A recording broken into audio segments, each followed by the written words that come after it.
Oh, welcome welcome all to the SnailTrail4x4 podcast. If you like going off-roading in Toyotas, wrenching on Toyotas, camping in Toyotas, and maybe even poking a little bit of fun at Toyotas, and of course, hearing about how fantastic talking about Toyotas is again, then this is the podcast for you. That's right, ladies and gentlemen. My name is Tyler, and joining me for another episode of the SnailTrail4x4 podcast on camera, maybe. We'll see how this goes. It's the one and only Jimmy Jett over here. Welcome, buddy. What up? How's it going? Not bad. Good. Yeah. Glad to hear it. You get to now finally show off your socks to everybody. Yeah, there you go. Fancy socks.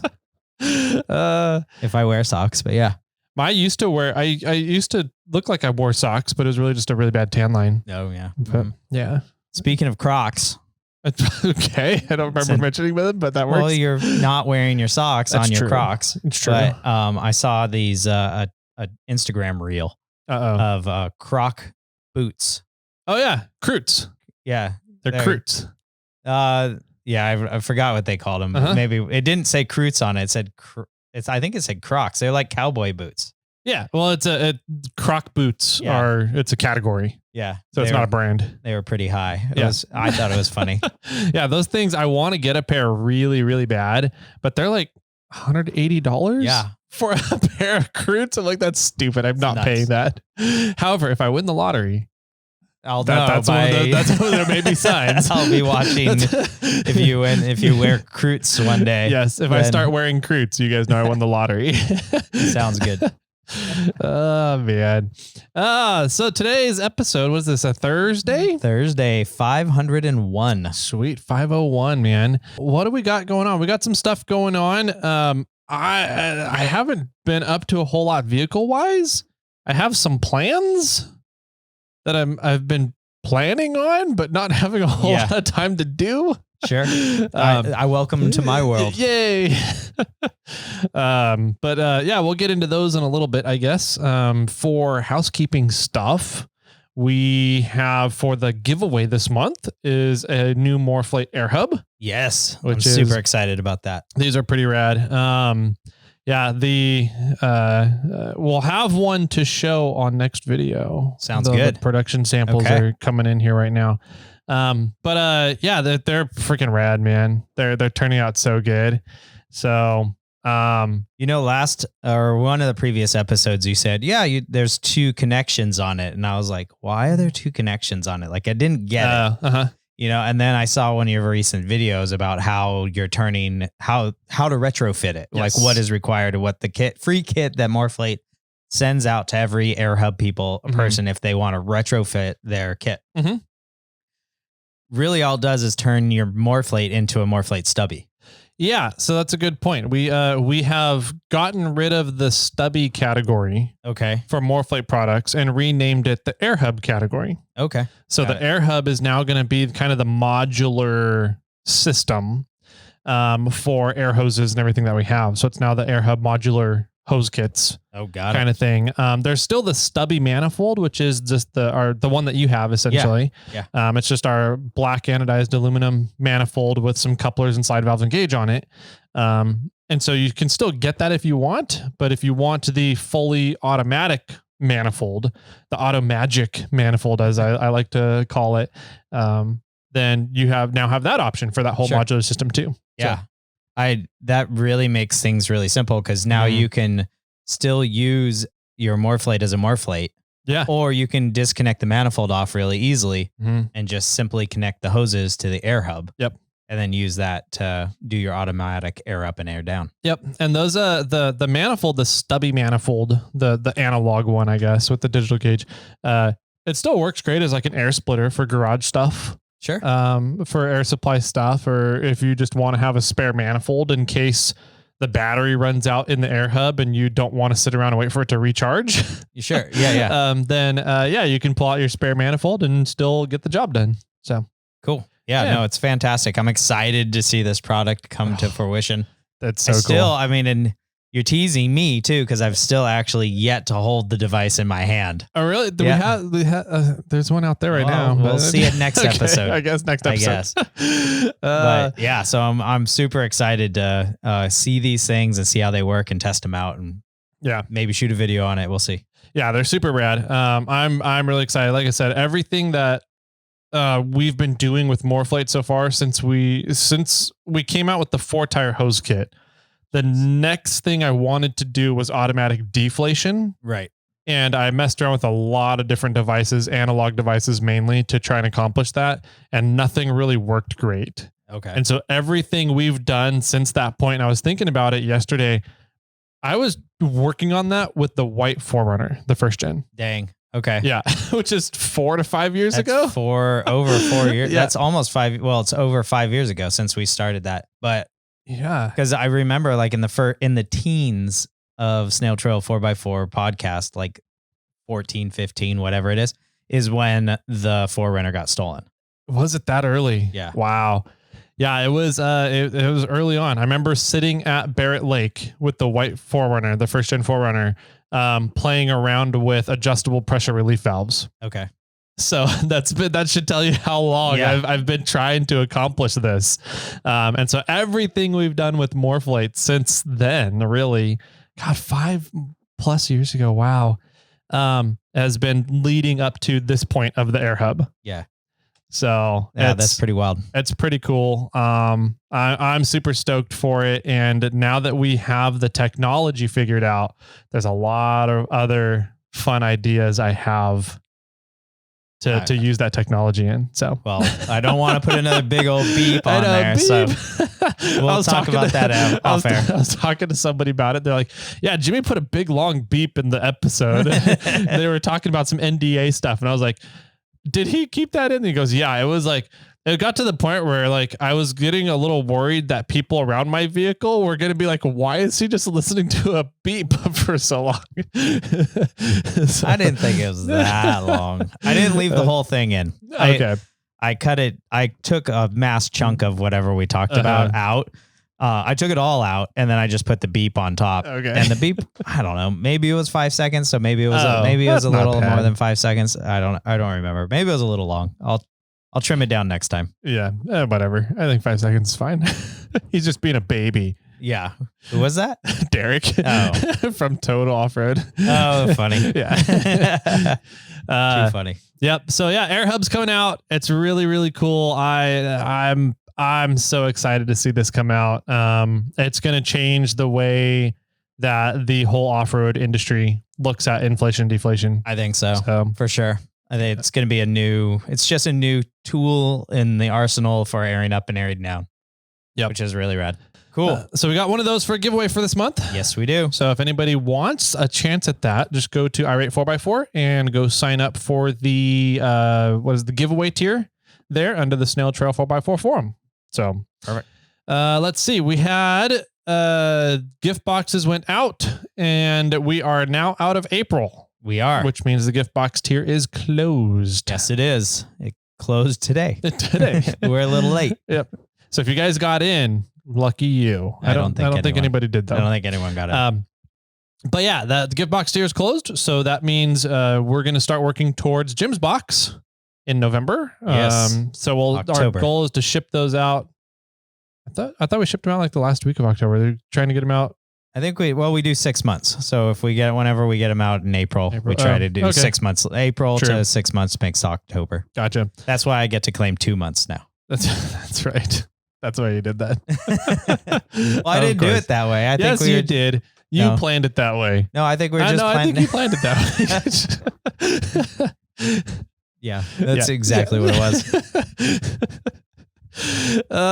So yeah, we got Jim's box coming up in October. We have some fun ideas for it. Yeah. So Jimmy's really excited. We'll see how I think that there's going to be some stuff in there that I will enjoy, but I don't know if I'm going to enjoy it all.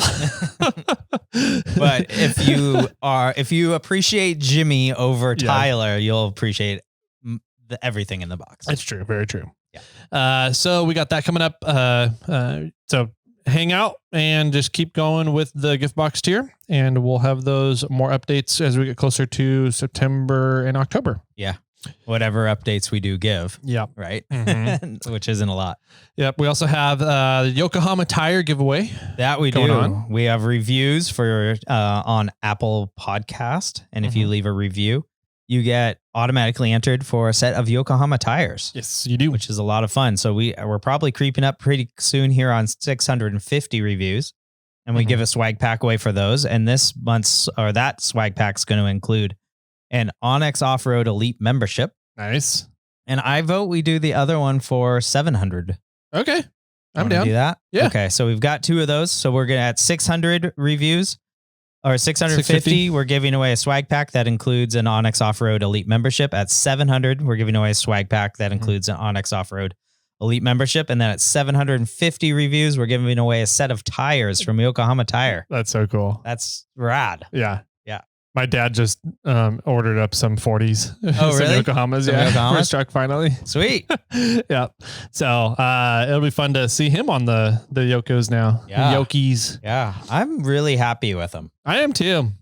My only piece of feedback on them is that they start out stiff and it takes a while to get the sidewalls broken in. Okay. So if you're trying to air down to low pressures for like snow wheeling, it takes a while of running them at low pressures to really get those sidewalls broken in so that the tires pooch out a lot.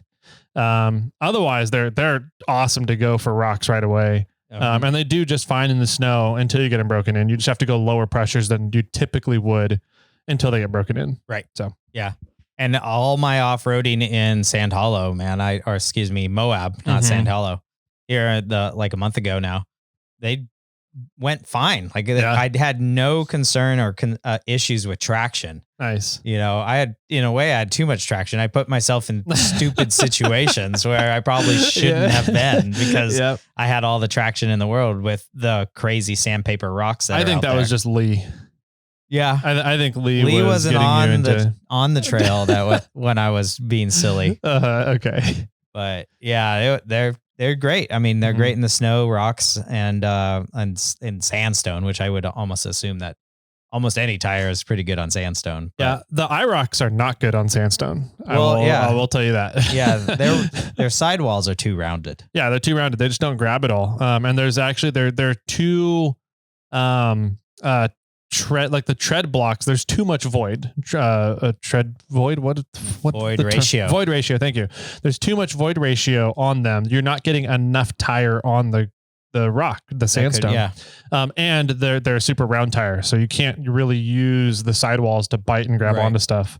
So yeah, IROC, one of the best snow tires ever, but not too good at sandstone. Right. Interesting. Yeah. But anyways, tire talk. That's fun. What else do we got going on? Any other housekeeping stuff before we get into the fun items? I think the last real important item is June 1st. Yeah. Is the Marlin Crawler Celebration of Life. Yep. If you're in or around Fresno area, California, then you should definitely be there. I know people that are traveling from afar to show up for the event, which is pretty rad. Mm-hmm. A lot of people messaging me saying, are we going to do a meetup? Are we doing a trail run? But at this time, we have nothing planned. Unless you do. Do you have something planned? I don't know. Yeah. I'm probably going to be there with the Lance and the kid and the wife. So yeah. Are we allowed to camp at the fairgrounds? I don't know. We'll have to find that out. I don't think Fresno has any rules on camping. Okay. So we might just go join a homeless encampment let's create our own homeless encampment. Create our own off-road homeless encampment. That's our meetup. There we go. Yeah. So it's at the Clovis Rodeo Fairgrounds on June 1st, Marlin Crawler Celebration of Life. Yep. We'll be there. Hope to see you guys there. It's going to be a fantastic event. Yeah, it'll be a lot of fun. Hopefully I can get an update on the Ormhoff. Oh yeah. Stuff. That'll be good. So, let's see. What else I think that's it, man. Should we do some FNGs and birthdays? Yeah, definitely. We've got FNGs. We've got birthdays. I believe that's about it. We got a giveaway to do as well. What's our giveaway? Oh, for April, we got to do the giveaway. Yeah. Figure out who the winner is. I don't even remember what it is. What was April? I don't remember. Gift boxes. That's right. We got two gift boxes. So we got 2 giveaways, 2 wieners. Let's see. Let's start off with birthdays and FNG, shall we? Let's do it. All right. So FNGs. For April, that came in April, we got Chris Hickox, Carl Green, and Scott Solberg. Awesome. Thanks, guys. Scott Solberg. I know that name. It does sound familiar, doesn't it? Yeah. And I thought we had Mr. Green in there before. Kelly Green? What was Carl Green? I thought we had him in there before, but we got another Verde. Yeah, I couldn't find him. Yeah. We don't even have Verde signed up. What a douche. I don't know if Wheeling Wine and Whiskey's still signed up with us. Wow, guys. I'm stealing their closing now for snail mail. They used to when we were on Patreon, but then when we left Patreon, I'm not sure they signed up. We're signed up on their irate. We are supporting them. Yes. Because we support our friends. Mm-hmm. just goes to show how they see us. Exactly. That was the backhanded comment there. That's funny. All right. So 3 new guys. Thank you very much. Let's do some birthdays. 1 year birthday. So 1 year birthdays for May. April. Didn't we do those? March. Oh yeah. May. You're right. Sorry. Now that I'm looking at these names, I don't remember calling these names. Maybe we didn't do April's 1 years. I don't know. Let's do April and May. April and May. All right. April last year, Weimar Electric. I need some electrical done. Let me know if you're in the NorCal area. Yeah. James Ginsburg. That's Mr. a cool Ginsburg. I've been having some fun conversations with him about falling off ladders. Oh. Don't do that. He's just proving his wife right, is what we've come to the conclusion of. Got it. Brian Moffitt. Thank you. 1 year. And Jim Ray Reap. Those are Aprils. Mm-hmm. All right. No May birthdays. From 1 year birthdays. Got it. Okay. 2 years, we have a bunch. All right. Holy crap. Oh my gosh. Holy moly. And a bunch of May. Yeah, man. Okay. So bring it on. 2 years. So 2 years from April, we got Casey Hallinan. Casey, thank you. That's a good name. We got Ryan Musta. Dave McKinney. Mr. McKinney, thank you. Corey Cairns. Lawless Corey. Yeah, man. Wesley Vieira. Mr. Vieira, thank you. Douglas Higby. Douglas. Andrew Clampt. Oh, Mr. Clamp? We'll Clamped skip this or one. Clamp? Clamped. Clamp, no P. Clamped. Sounds like there should be a P there. Andrew, you got a messed up last name, man. Just letting you know. We'll just go with Andrew. Yeah. Anthony Martinez. Anthony, thank you. Evan Cook. Evan. Sweet. Hi. Aaron Little. Aaron Little. And Trent Roberts. Mr. Roberts. The Good one to and see only ya. famous race car driver. For May, those are all April. Those were all April? April, wow. 2 years. May, 2 years, we got Arthur Soros. His is another messed up last name, man. You guys are weird. Colton Lloyd. This is why I make him read the names, by the way. Alexander Sagisi. Sagisi. David Pollock. Mr. Pollock. Derek Limburger. Hey, Derek. And Elizabeth Sandstrom. Elizabeth Sandstrom, 2 years. 2 Thank years, you very much. So that's cool. It's a cool list of people. 3 years, only one. 1 April. Yep. Okay. Robert Hogg. Welds Taco. Thank you. Hoggy. That's his new name. Okay. Rob Hoggy Welds. Yep. Yes, he does. Rob, are you coming back out to the Rubicon this year? Let us know. No. Because I'm looking for day trips. Doozy. I want to do Doozy too, but I can't do Doozy as a day trip. No. So, blah. Any Mays? No May for 3 years. Okay. Sorry, that was 4 years. What happened? 3 years. I skipped right over. We have 1 3 year. Okay. And it's in May, and it's Frank Gillespie. Mr. Gillespie. Thank you. Yeah. 3 years. That's getting hard to keep track of, man. Well, I put the numbers next to it for you. At. 4 years was Robert Hoggy. All right, we have our first 5 years. First 5 year. Dustin Ferguson. Mr. Ferguson. Fergie Fergie Fab. 5 years. 5 years, man. Dang. Cheers to you, Fergie Fab. We have an idea of what we want to do for our 5-year anniversary, people. Mm-hmm. We just need to execute it. Yep. Is really what it comes down to. So sounds like the story of our lives. Right? Yeah. We want to do a meetup. We just need to do it. Yeah. We want to go on a trail run. We just need to do it. Yeah. We have an idea for 5-year patrons. We just need to do it. Yeah. I do think that we're going to have to contact you guys and ask you for t-shirt sizes primarily. Mm-hmm. So, which it might not be a t-shirt. It might. We'll see. We're going to ask you for t-shirt sizes and send you jock straps. Just don't spit that out everywhere. Yeah. Hold it in. It's not going to be a t-shirt. I'll leave it at that. But we're going to have to ask for some apparel sizes. Sweet. Yes. So yeah, happy birthday, everybody. And welcome to FNGs. And congrats on 5 years, man. Yeah. That's cool. That's rad. Thank you.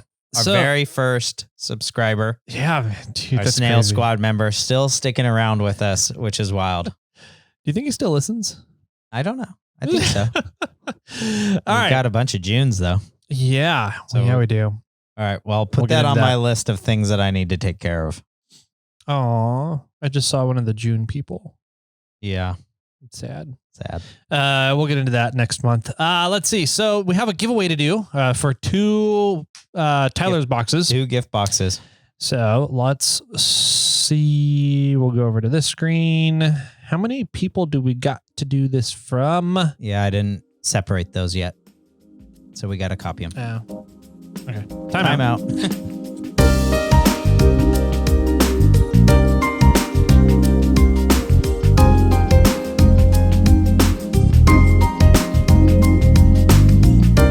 All right. Here we go. Random number generator. Your odds of winning this month was 1 in 103. Or I guess 2 in 103. Because we got 2 boxes, right? Yes. All right. So I'm pushing a button. And stop. Number 79 and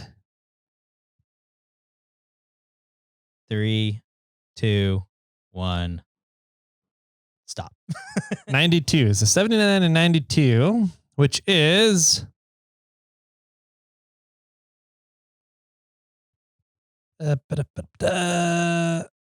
Sergio Rodriguez and Corey Cairns. And Corey. Yeah. So Sergio Rodriguez and Corey Cairns. Corey, Cool. Lawless Corey gets some gift boxes. Awesome. So Sergio already got a gift box. So Sergio, you're getting another one. Yeah. And I bet you what's going to happen, Sergio, is because we have the 1-year annual subscription to For Low. I bet you they'll just tack that on and we'll make that a second year for you. Oh, that'd be cool. Yeah. So we'll get 2 years of it. I'll contact you. Yep. Maybe you want to give it to a friend or something. Yeah. We can figure that out. Yeah. So that'll be 2 options for the For Low subscription. Either give it to a friend or you get 2 years. Yeah. Of For Low. Yeah. So I bet we can make that work. sweet. Cool stuff. Congrats to Sergio and Lawless Corey. Yeah. Yeah. We have a fun thing planned with Lawless Corey for next month. So I know, I'm teaser excited. for everybody. Speaking of that, we have to do some work. We do? Yeah. I don't like working. I know. Do we have to? Yeah. If we want to Okay. do a cool thing next month. Okay. Cool, man. I think that does it for all the housekeeping back end. I think so. Yeah. Back housekeeping stuff. Sounds good. All right. What have you been up to? I've been doing a lot of nothing. That's boring. Well, yeah. It is and it is not. I mean, it's not necessarily nothing. Mhm. Let's see. So I think most off-road related thing that I've done for most lately is our 500th episode, Yeah, we did that. That was fun. which was wild. That was very stressful for me. Was it? Yes. There was a lot going on. I had a lot going on. There, yeah, you had even more going on. Yeah. You had a screaming child in the background at some point. Yes. And I think it was a little difficult on our end. I didn't think we realized how. I think we thought most people would be on Teams and not on Instagram. Yeah, I thought most people would be on one or the other, and it seemed to be about 50-50. Yeah, It was pretty crazy. Yeah. And so there's points in there that I felt bad for the people on Instagram because we kept talking to the people on Teams, and because the people on Teams could interact with us. Yeah. Right. They would be asking questions. People on Teams were asking other people on Teams questions.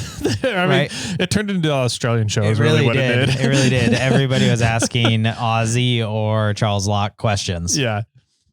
But the people on Instagram pretty much saw Tyler and I just as sitting there talking heads in a way. Yeah. They could hear some of the stuff happening on Teams, but they couldn't see any of it. Yeah. So if we ever do another live stream, we're either going to have to figure out how to integrate everything or just do one or the other. Choose one platform. I was trying to pay attention to Instagram, but like it was only showing me one line of the chat at a time. And people were talking so quick, I couldn't pick up any of the chat that was going on Instagram. So I finally just gave up on it. Yeah. I was like, I'm sorry. I saw the analytics for the Instagram. We had over 350 people attend. Wow. The most at once was 44 people. Okay. And then there was like 200 and something comments that happened during that. Yeah, which was a lot of fun. We had a blast doing it. It was really fun to see people. And I mean, there was a lot of faces in there that, you know, we've heard their voice. They've written in, and now we've actually got to see them in person, which was really cool. Like Zach from Oklahoma. Yeah, Zach was funny. That was awesome to meet that guy. So when Zach first got on, my immediate thought was, it's the what no way guy. And then I was like, oh no, that's Zach. Okay. What? No way. Absolutely. I forgot that he's said where he's lived before. I don't know if it's Oklahoma. I don't remember where he's out in the country somewhere. Out in the boonies. For sure. But yeah, totally. It did look like that guy for sure. Especially because he was wearing a hat for when he first got on for a while. And I was just like, at first quick glimpse, I was like, it's either Jesus or what no way guy. Yeah. There was a whole bunch of people on, which it was fun to see people's faces. And near the end, you know, I just started asking like follow-up questions to a lot of people that have written in. And, you know, we were just pointing it out, you know, like I asked Hustle Nuts how his buggy was doing. So then he got to give a report to everybody for how his buggy's doing so that everybody could now have an understanding of what he looks like. Cause he normally doesn't show his face in any of his Instagram photos. Yeah. And so even though he was like, oh, I'm just sitting here listening, you know, that's how I am. I'm like, yeah, but I'm calling you out. Yeah. Like you're going to talk. You know, Zach spoke up a bunch. Charles Locke was on at the beginning, which was fun. Yeah, there was a whole bunch of people on. Yep. Which was rad. I can't even name them all. Ozzy, your fucking background employee. His background was hilarious. I'm glad his head was in the way. Yeah. He placed that strategically, knowing him. Oh yeah. Yeah. And then there was, you know, I know a lot of people moved, like Dolly moved from Instagram, saw us live on Instagram. And then, you know, I kept muting our my microphone on Teams. And then I would talk onto Instagram and be like, hey, yeah, we're having this conversation on Teams. You know, it's going fantastic. If anybody wants to join us over there on Teams, you can. The links in these locations. Feel free to move over. And a bunch of people did. Like I saw Dolly moved over and a whole bunch of other people moved over as well. Yep. But it was fun. We went for like 2 hours. It was a long time. Yeah. I was like, well, maybe we'll go for about 45 minutes. That's what I was thinking. Half an hour, 45 minutes. And it just kept going. Yeah. I told the assistant, the mini assistant, like, hey, I'm going to be on a live stream for for 45 minutes and then I'll get done and then I'll, you know, help put you to bed, you know? And then, yeah, like an hour and a half later, I'm like, I got to go, guys. Yeah. Like we've been on a longer than we had planned and I've got stuff I need to do. Yeah. Yeah. I had to run off a couple times. Yeah. So. Yeah, but it was an absolute blast. I think we should figure out a way to do that maybe quarterly or something. I think that was a lot of fun and people enjoyed it. Yeah, there was I got a lot of good feedback from people afterwards. In the DMs, they slid into my DMs. Yeah. But yeah, it was a lot of fun getting to hear from people and just kind of have this round robin of discussion. And then hearing the different talk about the different ideas about what to do with Hayabusa motors. Yeah. Yep. That'll be fun. Did you see I sent you a video of the NECA ducts. NECA ducts. Yes, I did see that. I'm interested. Yeah. I'm very interested in those. My thought for my air circulation problems, it was originally to essentially put in hood louvers facing the correct way, and then install some 12-volt fans, like radiator fan, underneath the hood louver that pulls air through the hood louver and then down directly into the back behind my engine and firewall area. Right. But then I thought, well, if I could take a hood louver and turn it around so it's forward, so the vents are forward, it can get more of like a ram air. Yeah, exactly. Intake kind of thing. And then somebody brought up NACA ducts, and I was like, never heard Zach of those. from Oklahoma. That was Zach. Yeah. Okay. And then you sent me the video about NACA ducts, and I was like, yeah, that would work. I just don't know if the insert, it looks like the insert for a NACA duct is pretty deep. I don't know. And I just don't know if I'd be able to get those to fit in the hood, depending on where I put them and how I can get airflow from the NACA duct down to where I need it in the engine bay. Yeah, exactly. It's a matter of size versus direction in a way. Yeah. Right. Yeah. So 500 was fun. Mm-hmm. That was a lot of fun. Mm-hmm. I do think that we should see if we can do those at certain dates and certain times or something. Somebody mentioned that we should do it every 100 episodes. I was like, that could be kind of fun. That's not bad. That's twice a year, pretty much. Yeah. Right. Something like that. Yeah. Yeah. Oh, Chris from Wheeling Wine and Whiskey joined. Yep. So that was fun. Glad to see his face. I know Rodney was like a lurker. Lurking. Yeah. Lurking around. He was on Instagram, and I think he was on the Teams. I think he was on Who's both. on Teams too? Yeah. I missed him on Teams. Okay. Oh, he didn't video. He was only like in the chat area. Gotcha. There was chats like, and that was like, man, there was a whole bunch of things happening. Yeah. There was Teams, and then there was like, we were all talking on Teams, and then there was a chat happening on Teams. That was different. Because somebody, I forgot who it was. Somebody called out like, hey, I think it was Lance. Probably Lance. Lance was being really active in the chat. In the chat, he said, hey, I'm like, I know a lot of your people, but what are your guys' Instagrams? And then I responded, and he was like, how are you doing all this at once? Because I was reading the chat on Teams. I was reading the chat on Instagram as much as I could. I was interacting on Instagram and trying to be in the conversation on Teams. It was, there was a lot going on. There was a lot going on. It was fun. Evolve Racing showed up.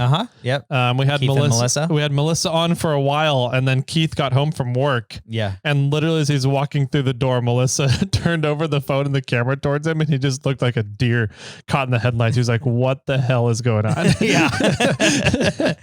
He's like, "What are you on? Why are all these people here?" Yeah. The one thing I do semi regret is not being able to take a photo of Teams of everybody on there. The screen.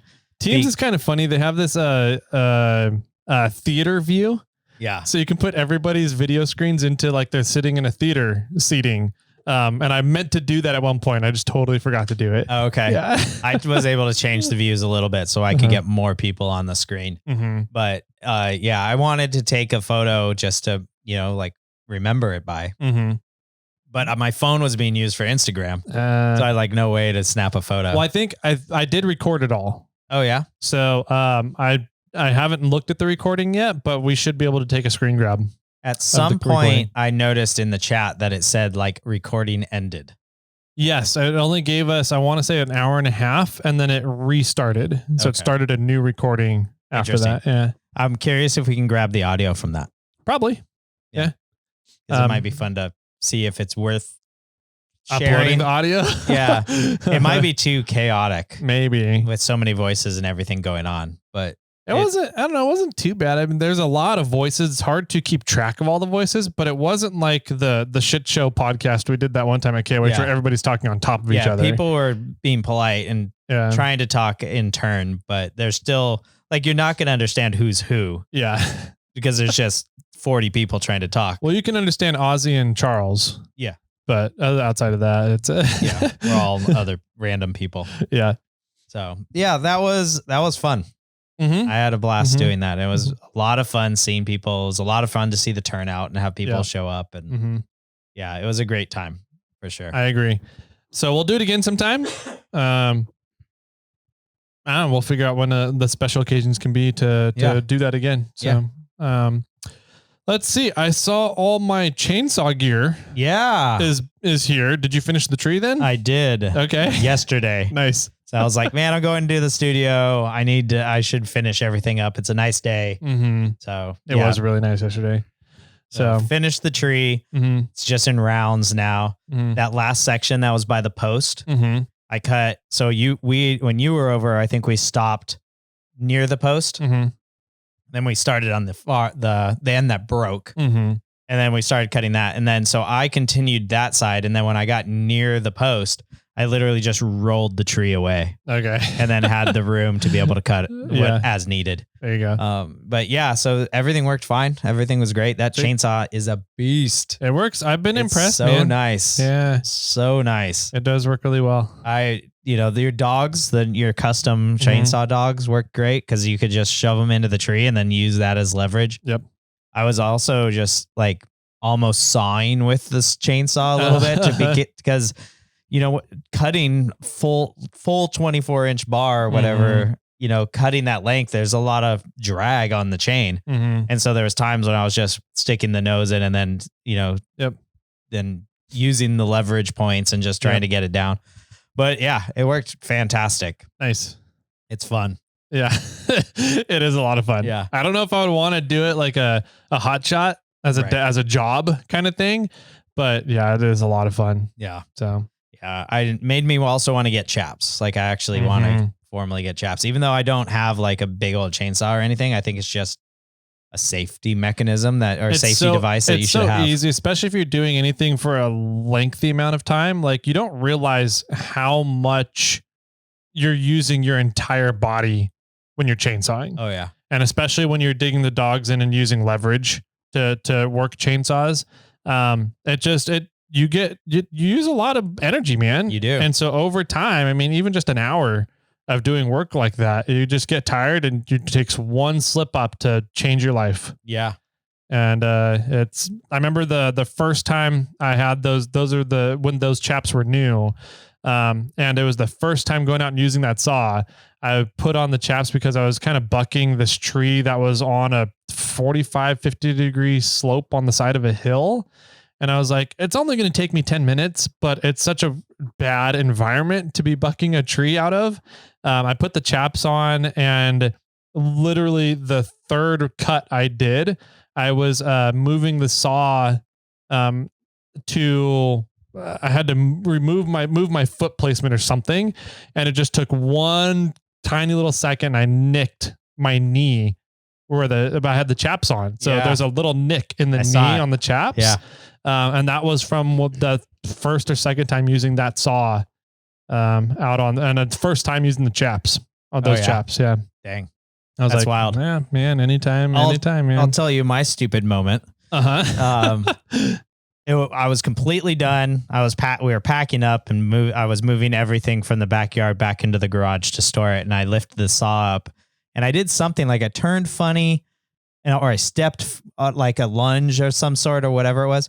And the saw came up and hit my glasses. It was off. Oh, it was off. Yeah, okay, it was completely like we were done. It was off, and I was holding it with one hand, by the handle on the top, and I think I just cause it just swung or something when I was taking this weird step of over something. And the bar, and it's also so much longer than my bars. I'm not used to this long thing, Giggity. Yeah. And it literally, it smacked my, the safety glasses I was wearing. Yeah. And I was like, that was stupid, Yeah. And granted, if the chainsaw was on, I wouldn't have been doing that maneuver. Yeah. I definitely would have been a lot more cautious, but it's off. And so I'm just like, I grabbed 4 or 5 things and walking to the house. And I just did it. And I was like, punk. I was like, well, good thing. Even then the chain would have probably cut me. Yeah. But it hit the safety glasses. Yeah. So. It's a quick eye opener as to how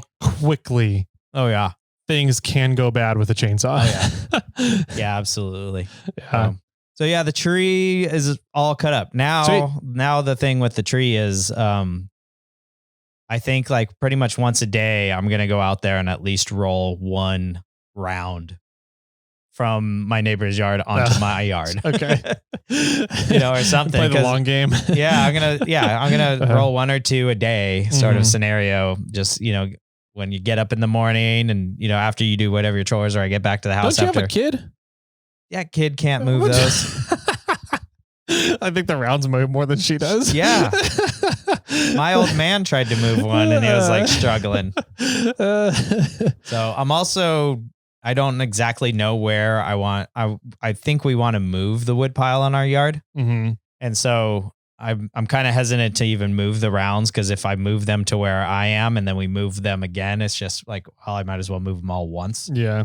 Even though moving them from his yard to my yard's kind of in a linear path of wherever they might be going, but it's just, yeah, there's a bunch of rounds out there, and there's a bunch of, cut up wood, nothing split yet. So there's just a lot of stuff that I want to take off of his property. Yeah.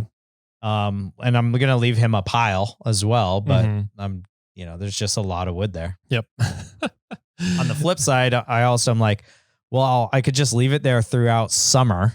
Let it dry there. And then move it. And then during the colder season, I'll split it. Mm-hmm. And that way I'm not like getting hot doing all this yard work during the middle of summer. Yeah. So I'm not sure what I'm going to do. Okay. Yeah. Well, cool, man. I'm glad the tree saga is essentially over. It's essentially over. Yeah. The only small thing I need to do, and I should have probably grabbed one of your chainsaws out to do it. But I grabbed my little electric one. There's still a chunk of the stump that wasn't fully ground that's sticking up. And I grabbed my little Ryobi 18-inch electric saw, and I went to start cutting the base off, and my blade's just super dull. And so I was like, well, I'll just order another blade, put that on, or put that on, and just cut the rest of that off. And I didn't want to start your chainsaw again because I literally ran out of gas on the last cut. I ran out of gas, and then I was like, I just add this little itty bitty bit so that I run it dry so that there's no old gas or anything stored inside of there. So it ran it dry, ran it out of gas, and I didn't want to add more gas in to cut the rest of the stump off. So I was like, I'll just grab the electric one, and the electric chain is so dull. Yeah. That I was like, this is stupid. So that's the last little thing that I really need to take care of, is that there's just a little bit of a stump sticking up that I want to take down. Nice. So cool. Otherwise, tree minus moving the stumps or the rounds and splitting the tree saga is complete. Nice. Yeah. I did. I picked up a fun tool after coming over and getting out of the house and doing the tree that one day. I ended up going and getting it's essentially a Dremel. Okay. But it has a chainsaw sharpener bit on the end. So USB-C rechargeable. And I'm going to add that into the chainsaw bag. Okay. So that, if the chain goes dull, like it did when you and I were working, we had to go and buy new chains. Right. You can just sit there and pull it out real quick and just go zzz, zzz, zzz, zzz. That's cool. And then sharpen it back up and go. Yeah. Yeah. That's smart. Yeah. That was from a listener. A listener sent me that. Oh, sweet. Yeah. Yeah. I think they sent me it as well. Oh, okay. Yeah. I've been always curious about buy this tool and then you spend some time sharpening it. Mm-hmm.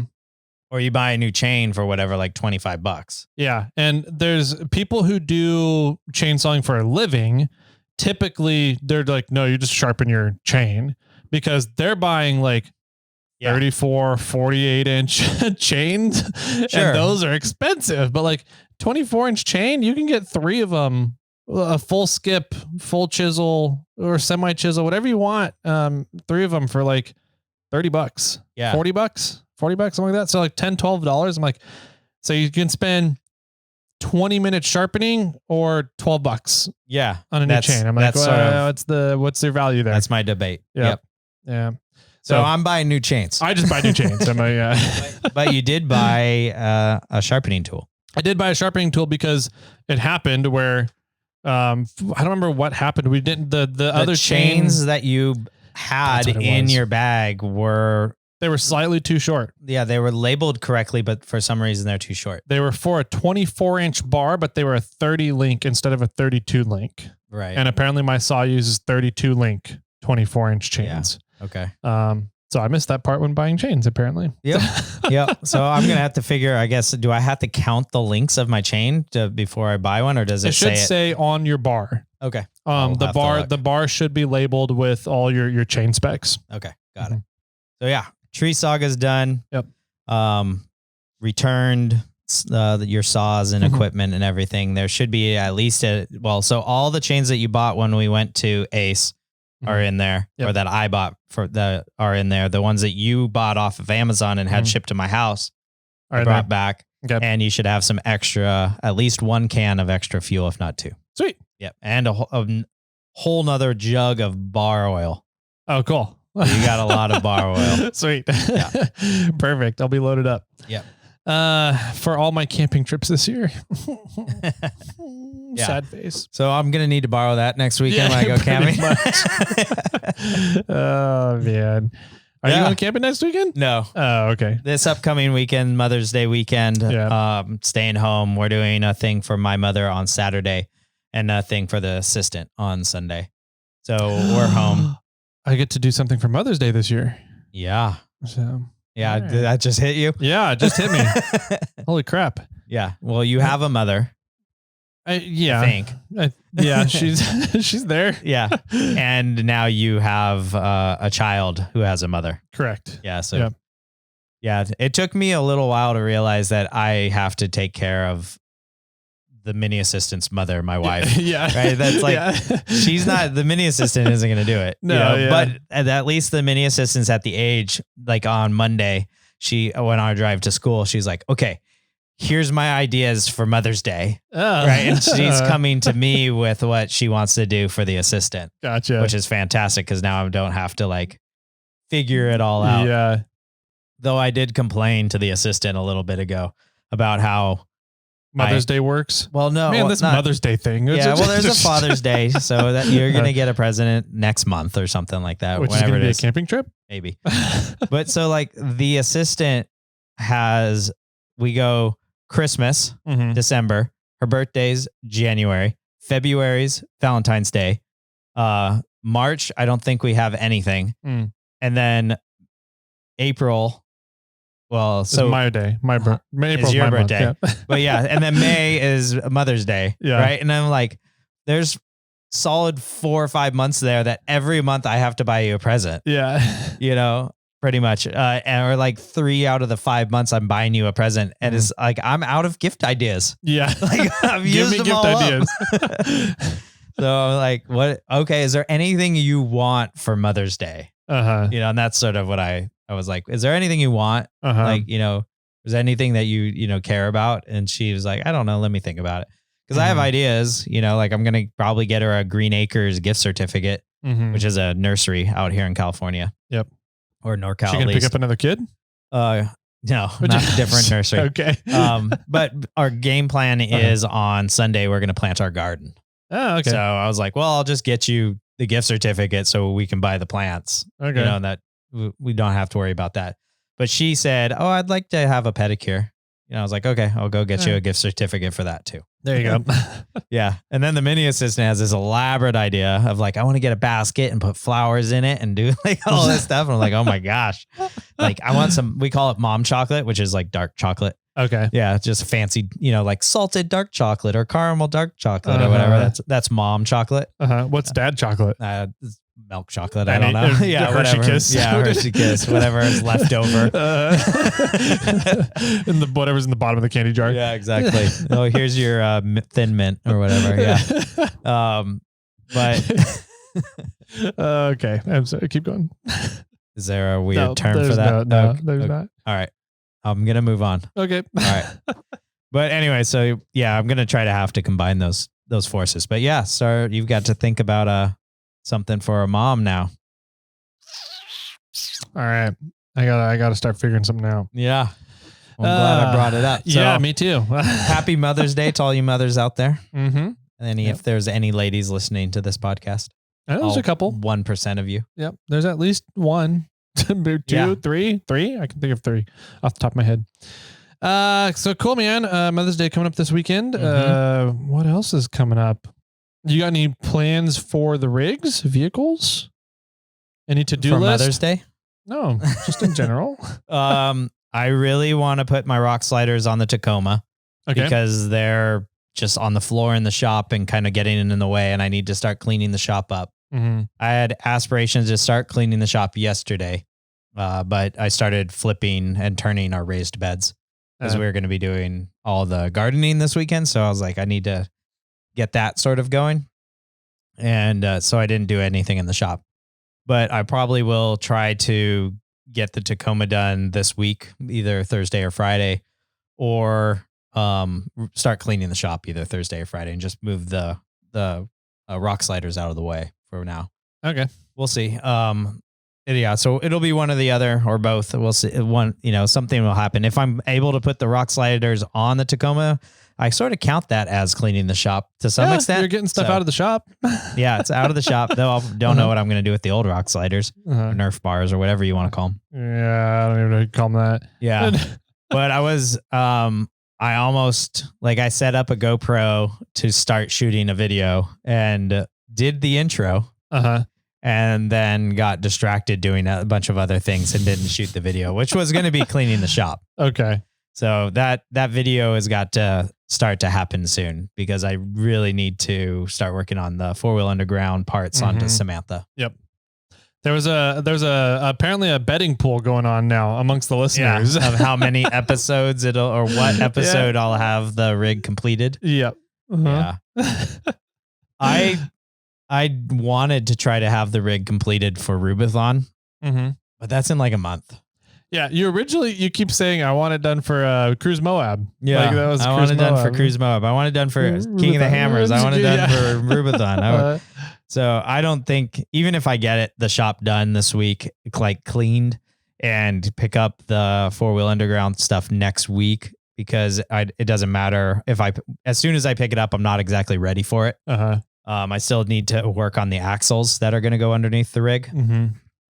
I'm not going to have enough time to get it done for Cruisema or for Rubathon. It's not going to happen. No, not in a month. Mainly because you got to redo those axles too. I mean, I got to redo the axles. I got to put on the suspension, and then I got to put the rig back together. It's literally a frame and an engine right now. I've got to get drive shafts made. There's a whole bunch of there's 1,001 small things that are going to need to be done besides the 5 really large things that I'm doing. Yeah. Okay. What's the next event? The next event after I'll get it done for that. King of the Hammers 2025. Yeah. Jeepers Jamboree. I don't know. What is next event? I'm not sure. I don't know. I wonder if there's going to be a Marlin one this year. I haven't heard anything. I haven't either. I know that RTF did Marlin Crawler Roundup last year, and there was talk about if it was talk about not doing it again. Yeah, having it go on or not. Yeah, we'll see. In which case, I this would be a bad year to start it, but I've been playing around with kind of this void of Marlin Crawler Roundup and doing a MORRFlate Roundup. Kind of thing instead. As kind of like an appreciation for the MORRFlate customers, Snail Trail listeners, and whatever, and seeing if Big Mike would want to do kind of a collab on it. Okay. So that Marlin and Marlin Crawler is still involved with it all as well, and kind of just do a big roundup kind of thing. Sure. And, that could be fun. It would be a lot of fun, but it would mean I would be essentially taking over the roundup, and I don't know if I want to deal with all that work on the plate right now. Yeah. So, I understand that. Yeah. For sure. But I've been toying around with that idea. It's definitely not going to happen this year because I can't do overnight trips. I don't think this year. But that's something I've been thinking about. Okay. Let's see. My to-do list. I have some things I need to get done to the Forerunner before rock crawling season. I'm going to have all of the transfer cases pulled. And resealed. Okay. So I think what's going on is when we had to route the exhaust and everything, the catalytic converter is only like 2 inches from the transfer cases. Oh. And so I think that the catalytic converter is heating up the RTV. And when the engine is hot and the vehicle is driving, I start leaking oil from the transfer cases. But if everything's cool and it's just sitting there, it doesn't leak oil. Interesting. So I think that's what's going on. I don't know for sure. But I'm going to have Dave Pfeiffer pull the transfer cases and wrap the entire exhaust and reseal the transfer cases and put them all back in. Awesome. So that's on the to-do list before rock crawling season. I need to put the parking brakes on. I want to put those electric parking brakes on before rock crawling season. I need to fix the winch controller mount. I really like what you did, and I'm going to do something similar, a little bit different. It's going to be off-centered more, but similar to what you did with yours. Yeah, the plate just to move it forward. Yep, a little bit. Mm-hmm. Yep, and I got hood struts. Oh, yeah, that's cool. And I need to figure out rock lights, even though I'm not doing anything nighttime this year. The rig just doesn't feel complete without rock lights for some reason. Well, you can put that one on the lowest end of the necessity. It is. But I need to figure out some sort of like switch panel setup for the Tacoma. Okay. That's because I have a bunch of things that I want to add to the Tacoma, and I don't have any way to turn them on or off. Okay, I might have a solution for that. I have a 8-gang push button switch panel. It's essentially an aux beam. Okay.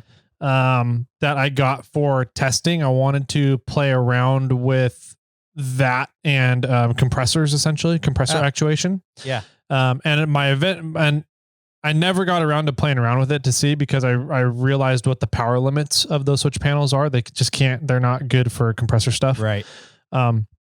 And so I was going to use it to put into the camping trailer. Yeah. And use it in the camping trailer to actuate stuff, but I'm selling the camping trailer and I haven't installed it. So I have this 8-gang switch panel. Okay. If you're interested, we'll chat. Okay. Yeah. Yeah. Does it have the relay stuff also and for inside the cab? Yes. It's or in the engine bay. I mean, yeah, I think it's solid state. Oh, it's a solid state one. It's not a relay infused one. Okay. So solid state, and it should be Bluetooth controlled as well. So you can control the whole thing from your phone. That'd be interesting. Yeah. All right. I'm marking that down to chat with you. Yep. About it. Yeah, that's one of the things. So I've got like a light bar I want to put on. I have the fog lights, which are going to be easy, but I'm switching the fog lights out, and those will just use the switch on the, the little lever on your center. What am I talking about? The steering column. Yep. That it'll work that same way. I have what else do I have? I want to put reverse lights in, or some backlight or chase lights. Okay. Let's just call them on the Tacoma, which is like, there's just another thing. And I want to add a winch controller so I can turn the winch on and off. Okay. From inside the cab as well. And I need to put a winch on that rig too. So, I mean, there's a lot of things that need to happen there. Plus I need to figure out something similar for Bobcat, because there's just more stuff that I have. I already have a bunch of switches on Bobcat, and I think I'm going to be all right. But I just need to figure out more options. There's just so much that you can add to your vehicles these days. Back in the day, it was not a whole lot. And now it's like, oh, I want to add all this electrical, and I'm not an electrical person. I think that's one of those things that I really need to start learning and understanding about vehicles. Yeah. And then it would make things a lot easier. But like, I want to add all this stuff, and right now I have no idea how to add it. It's like, I need to I'll just go buy a Switch Pro or an S-Pod or whatever. And, but those things are expensive. They're super expensive. They're really nice. They've done an amazing job with their products. Both companies have, and they make it very simple to do accessory wiring. Yeah. And safe too. Sure. Which is a big thing. A lot of people, if you don't know how to do it safe, you just create a massive fire hazard in your vehicle. So they're expensive, but you pay for the convenience of not having to learn electronics, right? Right. So if you're willing to put in the time to learn about stuff and learn how to do things safely and correctly, then you can get away with doing other stuff. Yeah. Because I know when we installed my switches in Bobcat, we installed some separate relays and everything. Yep. And so there's just a whole mess of stuff that I don't understand about how that all went together. Yeah. So we'll maybe have to do an electrical episode or something. I do have a question for listeners.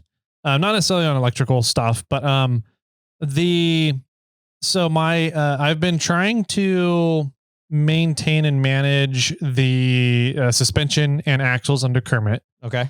on the 4Runner, because all the welds and the fabrication on everything, the frame section, the new frame section from Firewall forward, it's all done beautifully. I didn't want to hide all the artwork, right? But the clear coat is not cutting it. Okay. I'm still getting quite a bit of surface rust that I'm chasing and having to wire wheel off and re-clear coat stuff. And I don't want to have to wire wheel and re-clear coat 2 or 3 times a year. That makes sense. So what are other options out there to try and maintain the beauty of the fabrication, but not allow it to rust out? Okay. So I'm curious what people think. If people have options or stuff out there, let me know. Or am I just screwed and I just need to go with, painting it all over? Yeah. Yeah. Or is there like a clear epoxy maybe or something that'll like is thicker than a clear coat? Mm-hmm. Yeah. I wonder if ceramic coatings. They still, I don't know. That's a good question. If they would last longer than a clear coat. Yeah. So I don't know. I'm not sure either. That's a great question. Yeah. Let's see. What are your guys' ideas? I need to know. The only other thing that I have to just report or talk about is that my wife, the assistant, and I went to a beer festival last weekend. Yeah. So that was a lot of fun. We showed up a day early. We drove there on Friday. She took the day off of work. We cruised up and we got there and we went to a winery. we checked in at the festival and got our camping spot and saved spots for our friends. And then we walked, winery is just around the corner. So we literally walked out of the fairgrounds down the road like 100 yards and went to a winery. Okay. Yeah. And so we went wine tasting. It was fantastic. They had a $10 pairing of wine and cheese. And so you got 7 wines and 7 cheeses. That's nice. So that was fun. We did that. And while we're sitting at the winery, it got super windy. Was this on Saturday? This was Friday. Friday. Okay. Friday day. Friday day. Friday. Oh, gotcha. During the day. Okay. Yes. But getting towards the evening, it was getting windier because there was going to be a rainstorm coming in on Saturday. And yeah, I know we were going to a beer festival during a rainstorm, which wasn't the smartest ideas, but it's the adventure. Yeah. Anyways, so it was getting windy and we like partially set up our canopy like in the yard, in the fairgrounds area to save some room. And I did stake it down, but I was concerned because it was getting so windy that it was going to be bad. So we finished our wines and cheese and kind of walked briskly back to make sure that our canopy hasn't flown away, which it didn't, which was fine and fun. And then let's see. So then we went on a little walkabout. Like I think we were done. We didn't drink beer at all that day. So we just went straight to the whiskey after that. We then did this walkabout after we like completely collapsed the canopy and moved our chairs out of the way and just kind of made sure that things wouldn't blow away. We also at that point set up the rooftop tent because we didn't set it up earlier. But, and then we just walked around for a little while. Then we came back. We made lunch or dinner. We just did a 1-pot meal, which is I think we threw in gnocchi and some sauce and veggies, like all in a pot all at once, and just stirred it up until it warmed up.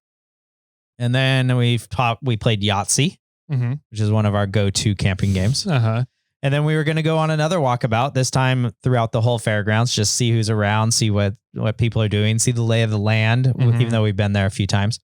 And then so we filled up our cups again with some whiskey, and like I wanted to walk across the way to talk to these guys that were motorcycle camping. And I wanted like, how does it relate? Like, are you backpackers? Do you relate to backpackers? Like you can only carry so little stuff. Yeah. And then we ended up staying there until about 1 a.m. Like we never literally our neighbors. That's as far as we got on our walkabout. And we stayed there talking to them. And it was funny because we walked across the way and one of the guys, his name was Jeff, he said, "Hey, I noticed you guys pulled out a bottle of whiskey. What whiskey did you bring?" And we're like, "Oh, it's nothing special. It's just Basil Hayden toasted." Actually, Lee gave it to us from cruising to camp. And he's like, "Oh, that's a good one." He's like, "I got a few bottles here if you guys want to do some sampling." And I was like, "Oh, what do you have?" And it was something like an old Carter. I was like, "Got that one." I forgot. There was other 2, and I would think I had the 2 of the 3 I've had. And he's like, "Oh, so you like whiskey, you know, and then that's the assistant went off. You're like, our bar has, you know, like we've got so many whiskeys. I couldn't even set my purse down, blah, blah, blah, you know? And then, you know, so yeah, she started talking about whiskey, and then he went to his car and he pulled out this little box and he pre-poured like 16 6-ounce bottles. What? And then put labels on them of which ones they were. So that he didn't have to bring the whole bottle. Right? He just brought a little bit of all these bottles. And so he's like, well, which ones of these haven't you had? And we're like, oh my gosh, this is fantastic. So then we were doing like little 1 ounce samples throughout the night. And man, there was like, I forgot what it was. There was one that was fantastic. And it's a normal name. It's something like it was Buffalo Trace. But it was Buffalo Trace Pirate Edition. And I forgot what it wasn't Buffalo Trace, but it was something like that. And I was like, yeah, I've got to try that. And it was so good. I think it was cast in rum barrels is why they made it that. But Pirate. Yeah. So that was fun talking to them. About 12:30, it started sprinkling really hard, like a thick mist. Okay. And then we got in the rooftop tent just before 1. And that round 1, it was like, you know, you could hear the rain coming in. And then it rained until like 10:30, 11 the next day. I waterproofed the tent the day before. Okay. Did that hold up? No. It held up fine on like 3 of the 4 sides, but I think the side that was actually getting the brunt of the rain started leaking pretty bad. So my call to action for people is, what do you use to waterproof your stuff? There you go. Because I use this like Neo Wax stuff that you can get that's made for tents and UV protection. And either I didn't do it right, which I followed the directions on the bottle, or it just didn't work as well as I had thought. So if you guys have stuff that's better for waterproofing, let me know. Cool. But I do want to say it would have been really nice to have an SUV. SUVs are great, Jimmy. Because I could have thrown all like our chairs and all this stuff into the back of the 4Runner or whatever, and it would have stayed dry all night long. Yeah, you didn't throw it underneath the vehicle, or I guess you're in the Tacoma, huh? We were in the Tacoma. Yeah. We threw our bins under the rig, and we threw like our chairs. We leaned them up like underneath the rooftop tent. Okay. And then most of everything stayed dry enough. It was kind of damp though. Yeah, but they just got damp and wet. And then, woke up the next day and set the canopy up in the rain. So that was fine because we collapsed it the night before because I didn't know how windy it was going to be overnight. Set camp up. Our friends showed up fairly like 10 o'clock. It was still raining. And then like 10:30, 11, it stopped raining. And then it was forecast to be more or less not raining the entire time until except for 45 minutes during the event. So all my friends are like, it's not raining. I'm going to wear my t-shirt. I'm going to, wear some jeans or what, and I'm like, I'm going to still wear my entire rain gear. Yeah. Like who knows what's going to happen. And then, shortly after that we got in, the festival started at 1, from 1 to 5. And so we went in, did a whole bunch of sampling of beers, fantastic beers. The assistant and I always try to find the weird, what is the weirdest beer there, right? There's a whole bunch of good beers, but what is a weird beer? Yeah. And we found an horchata stout, which was pretty good. It tasted like eating a churro or drinking a churro, which was pretty rad. And there was a boysenberry sour. Wasn't very sour. Was very mellow. You brought me back. And it really did taste like a boysenberry cobbler with vanilla ice cream.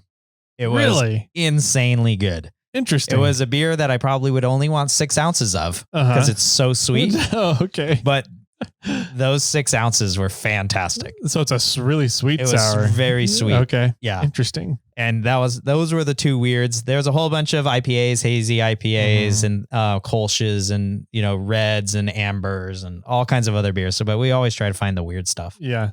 For about 45 minutes, it just all of a sudden a cloud came over. It got super cold, very cold, and just dumped. And everybody was huddled up under all the canopies. And my friends were like, "Oh, I should have brought my rain jacket." I'm sitting there like, "Yep, Yeah, you should have. You should have. I'm not going to say I told you so, but I'm dry and warm right now. And the festival went well. And then, Nice. after the festival, we try to find this thing we call Club Boone because it's the Boonville Beer Festival. Okay. Club Boone is the party, whoever's partying the loudest. Okay. Got it. It's not a specific spot. Yeah. It's not a certain group.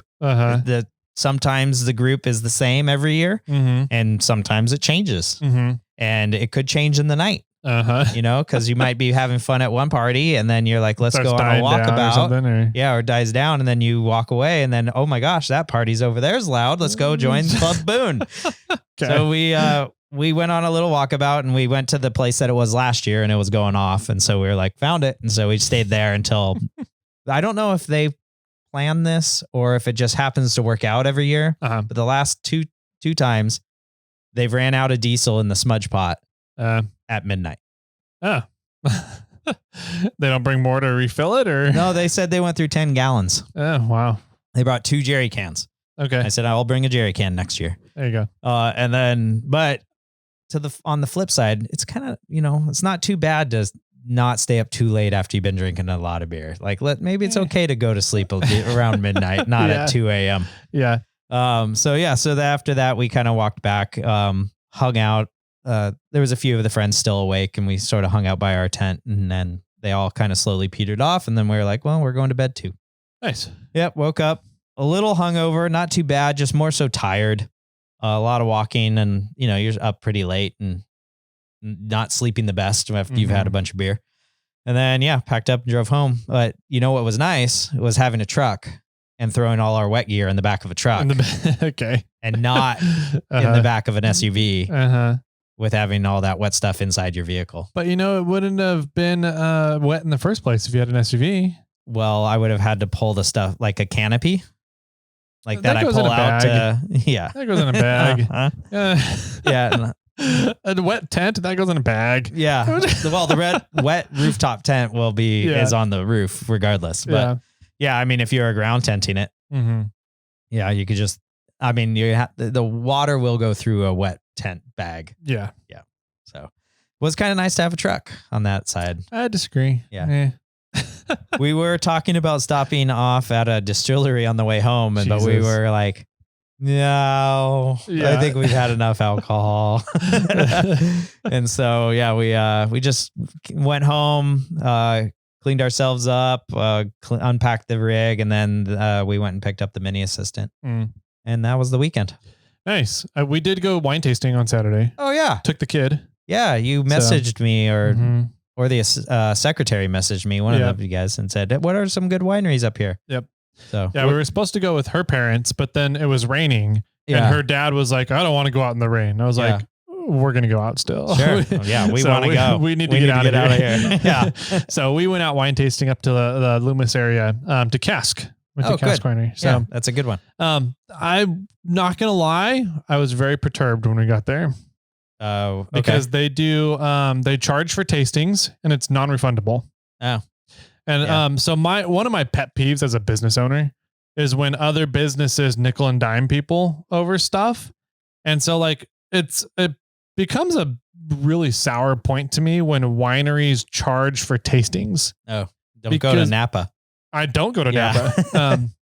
And so the big thing is the whole point of tasting wine is to decide if you want to buy it.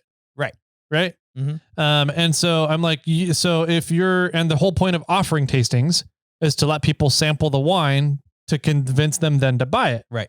So if people are not buying bottles of wine after their tasting, then charge them for the tasting. Sure.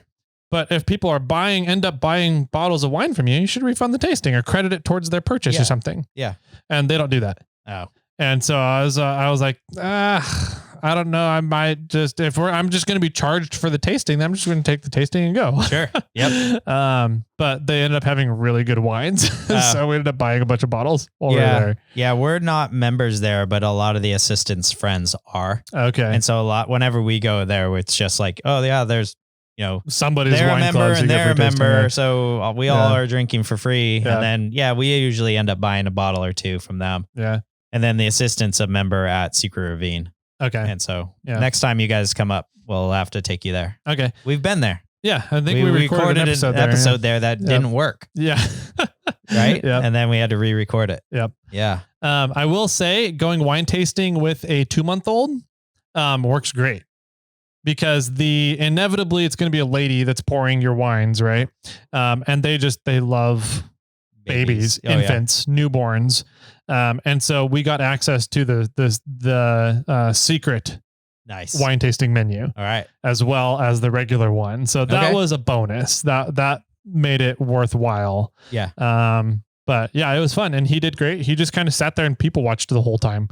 Cool. He wasn't ever really fussy. That's good. We bought a little bottle warmer. So we brought that and fed him there too, prepared and fed him all there. And it worked out really well. So I think with that going well, the secretary is more open to going more places.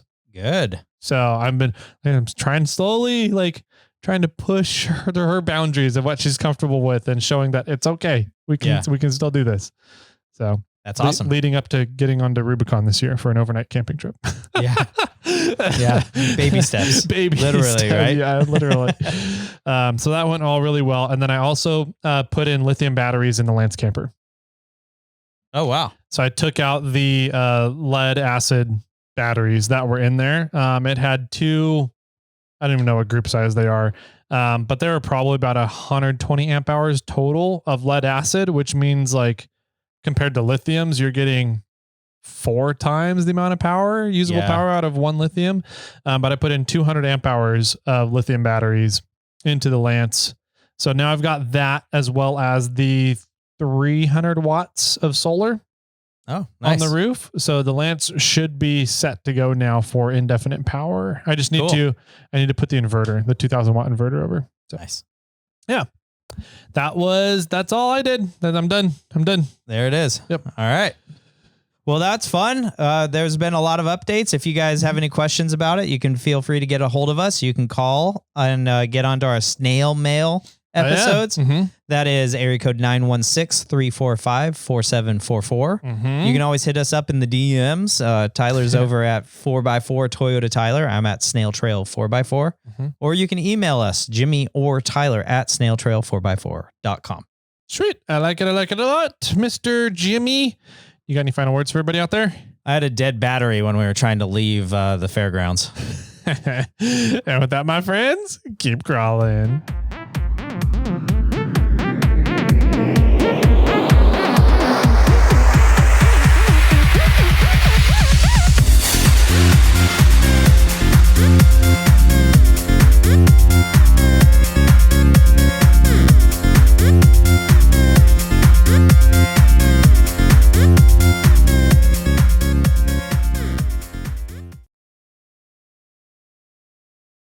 I got one for you. Okay. Why don't you ever see an elephant hiding in a tree? Why don't you see one? Yeah. Because they don't go in trees? It's because they're extremely good at hiding. Okay. Sure.